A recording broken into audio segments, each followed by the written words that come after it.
By the end of this episode, you will learn how you can work full-time as a locum tenens physician and make more money than your colleagues working regular jobs.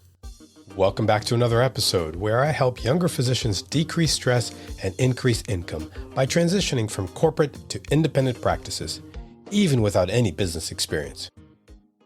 In this episode, you'll discover three things. Number one, how locum tenens jobs can provide physicians with freedom and flexibility to design their work schedules around their lives. Number two, essential tips to navigate the locum tenens market. And number three, a simple way to boost your job options by getting your medical license in multiple states. Well, welcome to another episode of the Independent Physician Blueprint, where we help physicians decrease stress and generate wealth by teaching them the things that I wish I learned when I was growing up in the medical profession.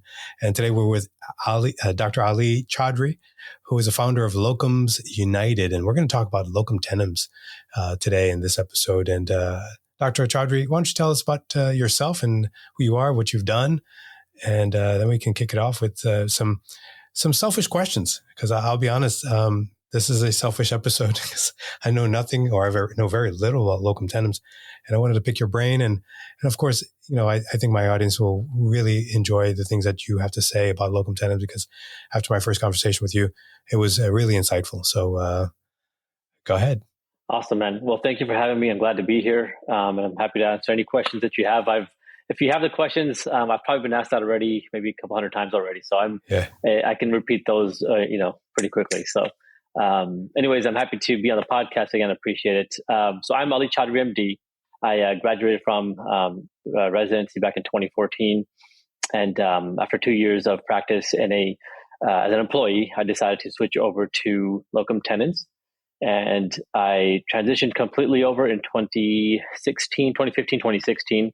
So it's been almost about 10 years now. I've been doing full-time locums. And a few years in, I realized that the companies that were out there that were offering doctors locums jobs, I kind of got screwed over. I went the traditional route, contacted a big locums company, and they paid me a rate that was grossly lower than the market value, the rate that was going for the particular region I was in. Not knowing any better, I took it, worked there for a few months, not to mention that the site was unsafe to work at. I mean, they just did this, the ratios of staffing were not favorable at all. And so I, left with a sour taste in my mouth and thinking like, this sucks. Like anywhere you go, you don't feel valued, don't feel like anyone's looking out for you. And so that's kind of where the ideas of starting a business they began.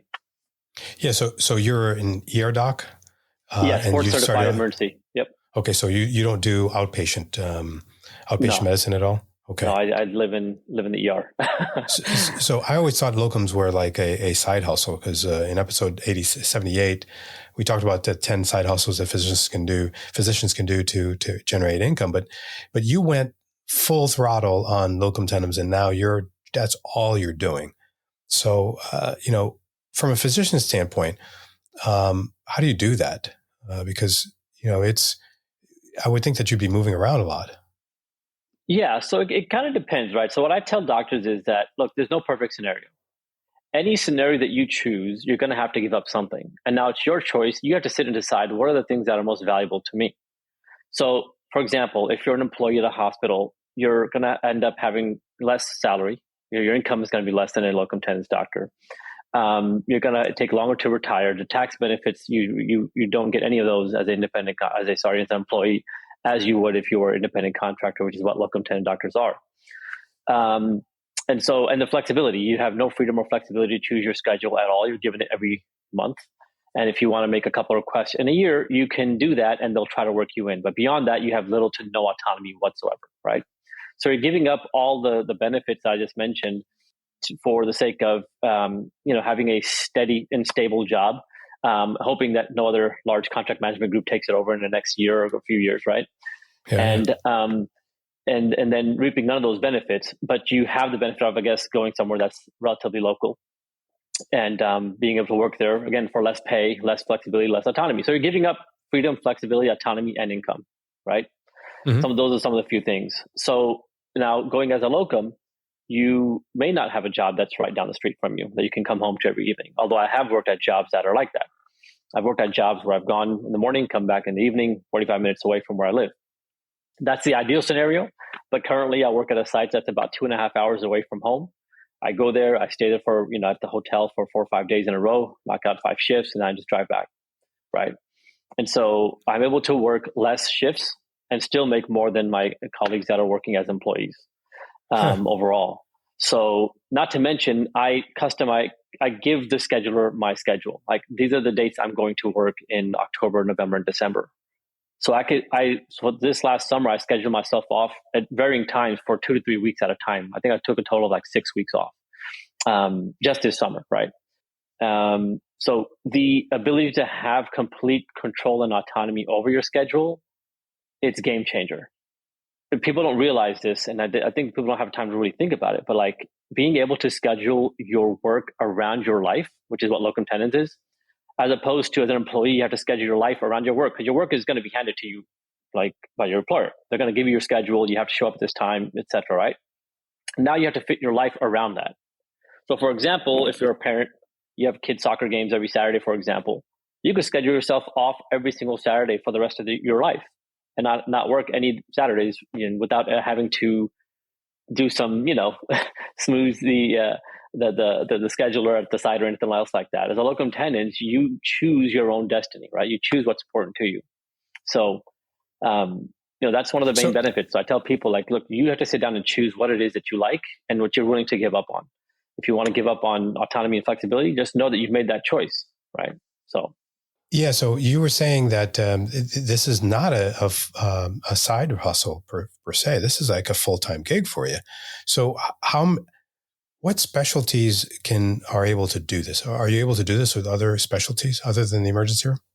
Absolutely. I have friends who do anesthesia locums. I've known neurosurgeons that have done locums, general surgery, GI. A lot of the procedural specialties are able to do locums as well. Hospitalist, right? Outpatient, there is a need, but I haven't seen it as much.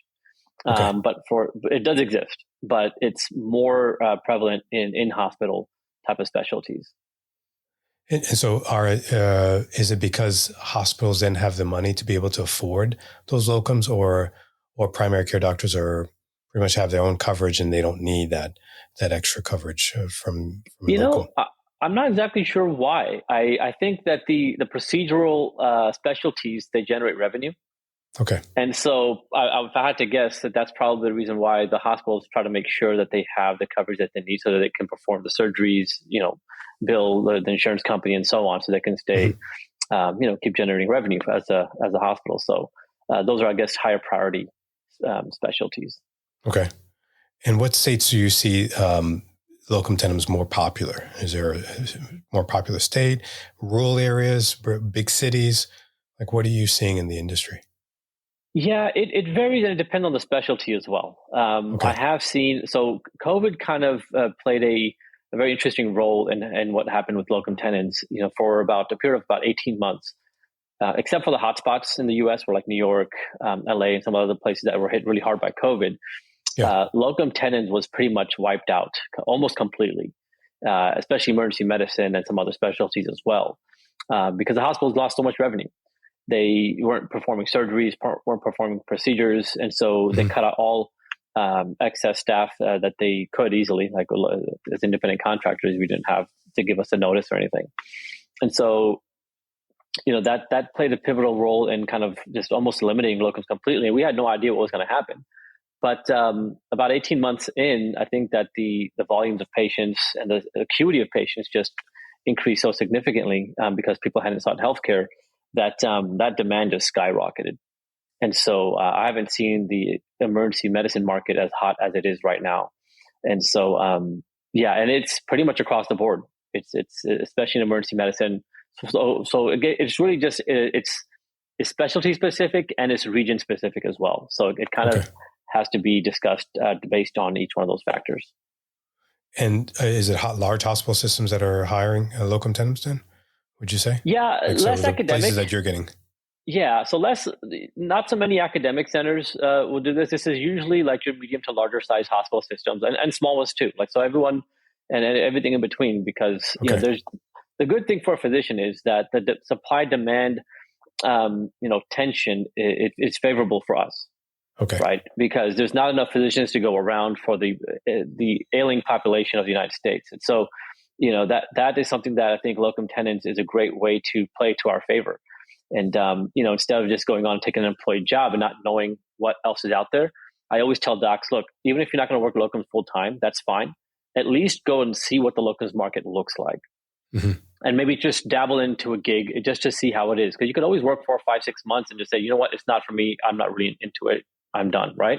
Yeah, but what happens is when you do that is that you start to learn and see what the markets is like. Because as a locum, you're like you get to test the market as a free agent. Like in sports, you have a free agent who can test the market to see who's going to pay them the most, right?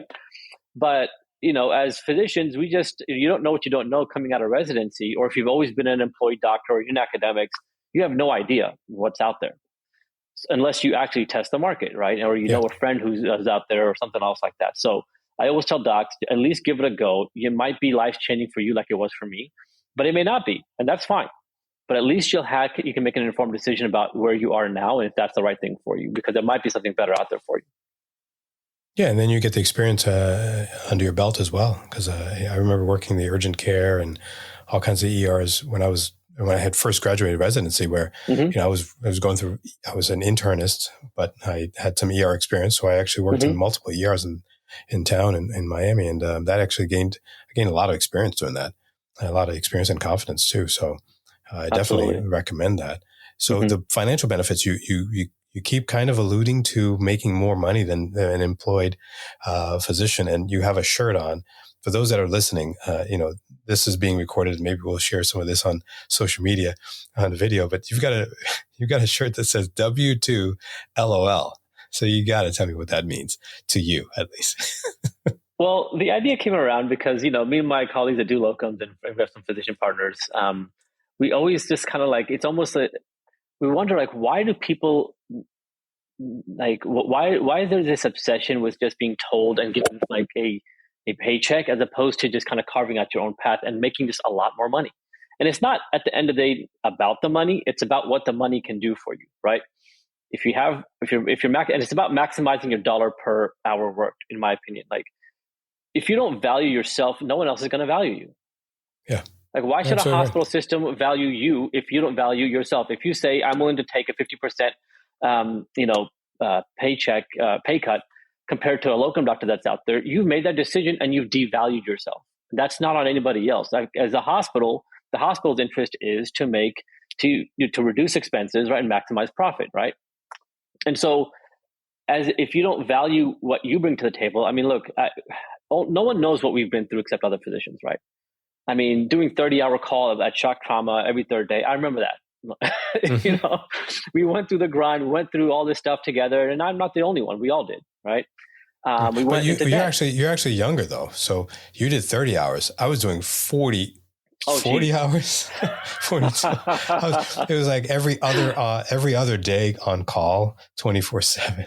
So that was a little aside. No, that's insane. That was before they changed the laws on the residency training programs. I remember I used to be just if I could sneak in a 30-minute nap, I'd be so happy, Yeah. But it'd be just so busy and you're just getting pages from the nurses on the floor and things like that. But in any case, my point is that, if we don't recognize what value we bring to our communities and the hospital that we work with, then no one else is going to advocate for you. You have to be your own advocate, right? Yeah, and absolutely. We somehow expect others are going to do for us what's best in our interest, but that's not the case. So this idea of W2 LOL, it's almost like it's provocative. It's kind of poking fun at people who choose to be an employee, right? And choose to be told what to do. And I don't know. I just feel like physicians, there's this, we live in a matrix. I've talked about this a lot in my other podcasts and things like that. As a matter of fact, my book's coming out too. And the cover has a little matrix theme to it. I'll have to send you a copy. Yeah, I'd love it. That's one of my favorite movies, by the way. Oh, dude, fantastic movie, right? Yeah. But the idea that we're all in a healthcare matrix. Yeah. The idea that we're all just kind of worker bees and just, creating and generating revenue for the hospital. And I'm not saying that the hospital should work for free, but, but we never stop to think about, is this system in any way benefiting or maximizing my sort of experience in life in general, right? Yeah. Because you've sacrificed your 20s, you've sacrificed your 20s to become a physician. And so on the flip side of that, I remember when I graduated from residency and I started doing, I wasn't attending for the first couple of years. I realized, I'm like, wait a minute, this isn't very much different than my residency life. I mean, half my paycheck was going to Sally or to Uncle Sam, my taxes are going. And then the rest of it, like a significant chunk, was going to my student loans. And my schedule was still kind of chaotic because I'm just out of residency. And so the people that were there for longer, they obviously get preference for the shifts, right? So I'm working a lot of shifts until 3 a.m. overnight. And I'm just like, man, this is not like what I envisioned life would be like as an attending, you know? So I realized early on, like, this is not something that can sustain itself for the next 25, 30 years as a career. This isn't going to work. I got to figure out some other way. And so, you know, the benefits. So it's a shift of thinking from an employed worker bee to an independent contractor who controls your own destiny, right? It's like Matrix. It's like Neo, right? Yep. When Morpheus, finding the one, like he tells you, like, look, I mean, you know, you're the one, and he believes in himself. Then he can do things that even he couldn't imagine, right? So I kind of joke. I'm like Morpheus. I'm trying to pull as many docs as I can out of the Matrix, you know, awesome. And then just show them the light. And so, yeah, that's this my little W2LOL. I have to maybe even title this episode that. That'd be funny. As a matter of fact, so many docs reached out to me because I posted this on Facebook because I recorded a podcast and I was wearing this shirt. And like so many doctors reached out to me, bro, like, can we get one of those shirts? So I just created an Etsy shop just so I can, just look at you. You're selling merch now too. That's your side hustle, right? That's my side hustle. Yeah. Your side hustle. Yeah. That's awesome. So when we talk about malpractice, I always wondered who's covering malpractice when you're doing locum tenens, because I know that's an issue. If you're going to multiple hospitals, you should never have to pay malpractice out of your own pocket. If you're a locum tenens physician, the locums company will cover your malpractice. Including tail coverage. Yes, most the companies that are the large ones, and we get our malpractice insurance from the same broker that provides malpractice insurance for all the big companies. There's standard locums agreements, and there's standard terms to that particular agreement. It's 1 million, 3 million, 3 million. I think aggregate 1 million per per case or whatever. Yeah, per incident. And so if you're going with a reputable company, which what I always tell docs is like, look, don't just go at this on your own, right? Because you will make the same mistakes that I made. I left probably tens of thousands of dollars on the table because I didn't know what I was doing in the beginning. Right. I just took a low paying job, worked there for several months, and then realized after that, like, hey, this is not, I could be making a lot more. So always go to someone who's done it before. There's Facebook groups out there. I'm here. There's people that have chosen locums as a full-time lifestyle, and reach out to somebody, right? Ask someone and say, hey, get some guidance on it, because you don't want to necessarily try to have to figure out this on your own if someone else has already done it. So great advice. That's what I recommend. Advice. Yeah. So what's the one thing you would tell a physician that they should absolutely avoid in a locum tenens job? Well, I guess it depends which specialty. You know, again, there's nuance to each specialty. Let's say emergency room. Let's say emergency room. What I would say is, like, avoid going with the unknown. What happened with me is, again, I'm just going through my own experience, and which is why I even started this whole company to begin with, was that the recruiter that I work with one of the largest locums companies that's out there, ended up sending me to a site that was, again, like I said, short-staffed, and didn't give me a heads up about it at all. Like, it wasn't like, hey, you know, they're struggling with some staffing issues. You know, if there's any issues, just let me know, type of thing. So I got thrown in the fire, right? Okay. Day one. And then later on, I also realized that, and this is one of the shady tactics of recruiters, I'm not saying all of them, but it's known in the industry, that they will shotgun your CV to a lot of their sites that they have contracts with. Yeah. Because what happens is, once a site has your site, they'll shotgun your CV, to a lot of these different hospitals. And so once a hospital site or system has your name on file, like they say, oh yeah, this person has been like presented to us by X locums company, for 2 years, you can't work at that hospital with any other company. You're locked in for 2 years. Right. And so I know several physicians who have, including myself, who had that happen to them. And so again, it just goes back to like, do not like just go to some random company and get screwed over because look, a lot of these recruiters are working a job for a year, 2 years. They may not even be here by the time like you figure out what the hell's going on, right? Yeah. I mean, they may have moved on to some other company or some other industry or some other job somewhere else. Like, so it's really just, you have to make sure that you go with someone that trust, or get a referral from someone, a recommendation. Just do not go on it on your own. I just think there's too many shady characters in the industry, and I went through it myself, so that's why I'm telling you, just don't do it. It's not worth it. And so that's interesting because you can easily write that into the contract so that they don't allow that to happen, or you don't have to accept whatever contract that they tell you to sign. You can try to make amends to some of that stuff. Yeah, you absolutely can. I've seen some minor changes being made onto the contracts, but generally, like I said, there's a standard sort of structure to the agreement, and so there's not a ton of wiggle room always. Okay. But that is something that you can negotiate. So if a physician is interested in locums, what would you say is a first step? And it sounds like it's going to be to talk to someone that's done it before. But aside from that, is there a first step that they should do in their career or what they're trying to do before they even get into locums? If they're already working at a full-time job, which I'm assuming they already are, right? And they're looking to do this as a side gig, or they're just coming out of residency and they're looking, they're not sure what they want to do, and they're in a community where they're interested in locum tenens, but they're not sure what the first step would be. Yeah. So after you've spoken to somebody that can maybe point you in the right direction, is just, making sure that you're getting a rate that is appropriate for your specialty in the market that you're in. Don't aim too high because then you're going to be labeled like, okay, well, this guy's not serious, right? And then obviously don't go too low because then you'll get accepted, but you're not maximizing your dollar per hour worked. So, know which region you're working in and understand. Again, that's something that only comes with like knowledge. Like that's why like my main goal in what I'm doing is like just to provide knowledge and value of what I've learned over the last 10 years, because I've gained and I sometimes take it for granted. And I did honestly up until very recently. I'm like, you know what? People ask me the same questions again and again and again and again. I need to just put this stuff out there because not many physicians have worked locums and kind of maximized their income in this way and started a locums business and seen both sides of the equation, right? So I would say that after they've kind of learned and understood the market, if they live in a state that is an IMLC state, Interstate Medical Licensure Compact, they should apply for that because that will open up a lot more opportunities for them. The Interstate Medical Licensure Compact is essentially an agreement between about 30 to 35 states, I believe, that once you get approved or accredited by them, then you can get another state license within those states, those 35 states, within like a couple of days.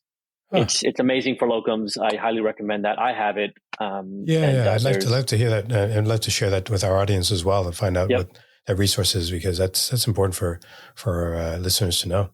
Because you want to maximize your opportunities, right? Because I don't know why we have state licenses, because we all practice the same medicine in every state, no matter what, right? If it was just a fee and it takes months.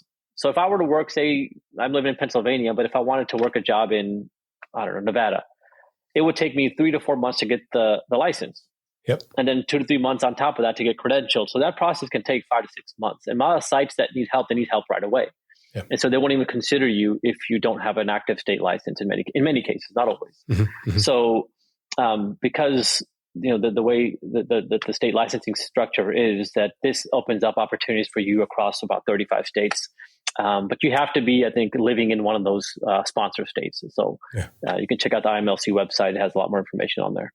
Awesome. Well, this has been a great episode, and we definitely have to have you back to talk about the business side of this, because I know that there's a whole other side that you do. And so if we wanted to get in touch with you, how would we find you? Well, there's a plethora of ways. My email is ali@locumsunited.com. You can shoot me a message directly. I have a YouTube channel that is called The Top Doc. I have an Instagram. Maybe we can share some of these links on your we'll share it on the show notes for sure. Yeah. So I have the social media links and all that stuff that I can share with you. Awesome. That's when you're not traveling and working, right? Although it doesn't sound like you work too much, because You're doing it six days a week, 6 days a month? Well, currently I'm doing about eight to 10. I'm trying to scale that down even further. So when if I'm not working clinically, I'm working on my businesses, and so or recording podcasts. So and so yeah, I keep busy. Great. Well, thanks for coming on, and we hope to have you on soon. My pleasure, man. Thanks so much. So what you learned today was how locum tenens jobs can provide physicians with the freedom and flexibility to design their own work schedules around their life so that they can take control over their schedules. Number 2, you also learned the essential tips in navigating the locum tenens market. And number 3, a simple way to boost your job options by getting your medical license in multiple states. Thank you so much for listening to the podcast. If you'd like to hear more, subscribe, follow in your favorite podcast app so you'll never miss an episode.